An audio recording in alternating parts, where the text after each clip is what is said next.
Masyarakat pada saat ini semakin tertarik untuk membeli produk investasi ataupun asuransi yang berbasis syariah. Dan pada pagi ini dalam Cerdas 5 Menit, kita akan membahas seputar unit link dalam asuransi syariah. Dan bersama saya, Chandra Dewi, di studio Metro Manulife, saya telah ditemani bersama Ibu Yeti Rohyatini, Head of Syariah Unit dari Manulife Indonesia. Selamat pagi, Assalamualaikum Bu Yeti. Waalaikumsalam warahmatullahi wabarakatuh, Mbak Andra. Bu Yeti, ini langsung saja masyarakat mungkin sudah biasa mendengar yang namanya asuransi yang disebut unit link ya Bu ya produknya. Nah, dalam asuransi syariah ternyata juga ada unit link ya Bu ya. Bisa dijelaskan mengenai unit link di syariah ini Bu? Biasanya unit link itu adalah perpaduan antara investasi dan proteksi, sehingga orang bisa memanfaatkan produk yang fleksibel ini untuk memenuhi kebutuhannya. Nah, perbedaannya dengan yang konvensional tentu saja adalah dari cara pengelolaan risikonya. Kita sudah tahu kalau yang syariah itu risk sharing, sementara kalau yang non syariah adalah transfer risiko gitu ya. Yang lain-lainnya biasanya sama, tetapi yang jelas adalah kalau syariah ya fund dan sebagainya juga comply dengan ketentuan syariah. Oke, sebetulnya apa manfaat utama dari kita membeli unit link syariah ini Bu?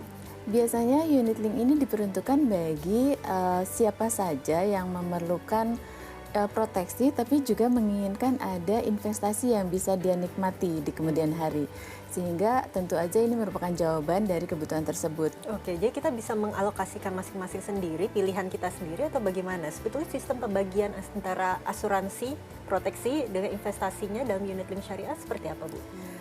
Bisa juga di beberapa perusahaan yang ini sifatnya fleksibel, jadi ketika dia menginginkan proteksi yang tinggi, dia lebihkan untuk dikontribusinya yang untuk membeli proteksi, kemudian investasi secukupnya saja. Kemudian hari ketika dia merasa investasi yang lebih dia minati, itu biasanya bisa dipindahkan.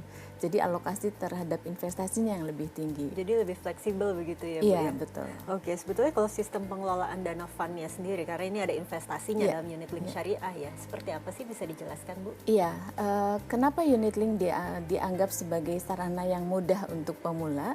Karena di dalam unit link ini investasinya pun biasanya disediakan beberapa opsi.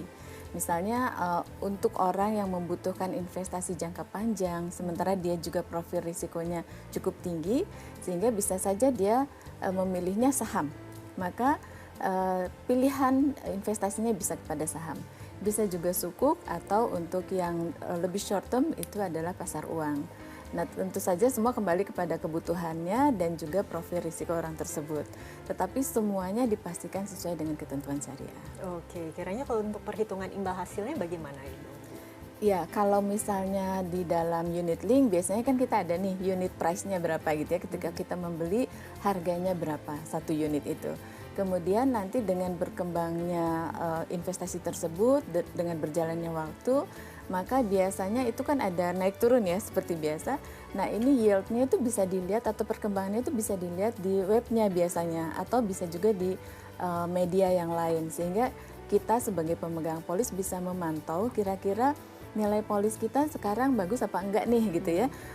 Kita perlu memindahkan atau tidak, karena biasanya ada fasilitas untuk memindahkan pilihan investasinya. Oke, kiranya kalau begitu yang paling penting juga ini Bu, proses klaim.